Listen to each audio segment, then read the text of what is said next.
தாமிரபரணி ஆற்றை முறையாக பராமரிக்க கோரி உயர்நீதிமன்ற மதுரை அமர்வில் தொடரப்பட்ட வழக்கில் தாமிரபரணி ஆற்றுக்கு உரிமை கோரும் நெல்லை மாநகராட்சி கடமைகளையும் பொறுப்பெடுத்துக் கொள்ள வேண்டும் என்று நீதிபதிகள் கூறியிருக்கின்றனர். முழு விவரங்களை நம்முடைய செய்தியாளர் சந்திரன் வழங்கிட கேட்கலாம். சந்திரன், வணக்கம். இந்த உத்தரவு தொடர்பான விரிவான விவரங்களை பகிரலாம். வணக்கம். தாமிரபரணி ஆற்றை முறையாக பராமரிக்க தொடர்புடைய வழக்கில் தாமிரபரணி ஆற்றுக்கு உரிமை கோரும் நெல்லை மாநகராட்சி கடமைகளையும் பொறுப்பெடுத்துக் கொள்ள வேண்டும் என நீதிபதிகள் கூறியுள்ளனர்.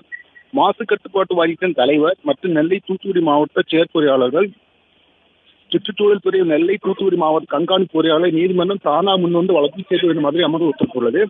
தூத்துக்குடி மாவட்டம் சீதநல்லூரை சேர்ந்த காமராசு 2012 உயர்ந்த மதுரை அமர்வு பொதுமனு வந்து தாக்கல் செய்தார். திருநெல்வேலி மாவட்டம் தாமிரபரணி ஆற்றின் கரையில் பழமையான மண்டபங்கள் படித்துறை ஏராளம் உள்ளன. இவற்றை பழமை மாறாமல் புதுப்பிக்குமாறும் ஆற்றில் கழிவு கல்வி தடுக்க வேண்டும் என கோரியிருந்தார். இந்த மனு நீதிபதியில் ஜி.ஆர். சுவாமிநாதன் புகழின் அமர்வு முன்பாக விசாரணைக்கு வந்தது.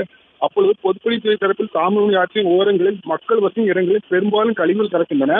ஆறுகளின் மாசு தொடர்பாக மாசு கட்டுப்பாட்டு வாரியம் நடவடிக்கை எடுக்கும்போது பொதுப்பணித்துறை நடவடிக்கை இயலாததை குறிப்பிட்டது. இதைத் தொடர்ந்து நீதிபதிகள் தாமிரபரணி ஆற்றுக்கு உரிமை கோரும் நெல்லை மாநகராட்சி கடமைகளையும் பொறுப்பெடுத்துக் கொள்ள வேண்டும் என குறிப்பிட்டு வழக்கில் மாசு கட்டுப்பாடு தலைவர் மற்றும் நெல்லை மாவட்ட செயல்பாடு எதிர்மறையாக சேர்த்து வழக்கு விசாரணையை ஒத்திவைத்துள்ளனர்.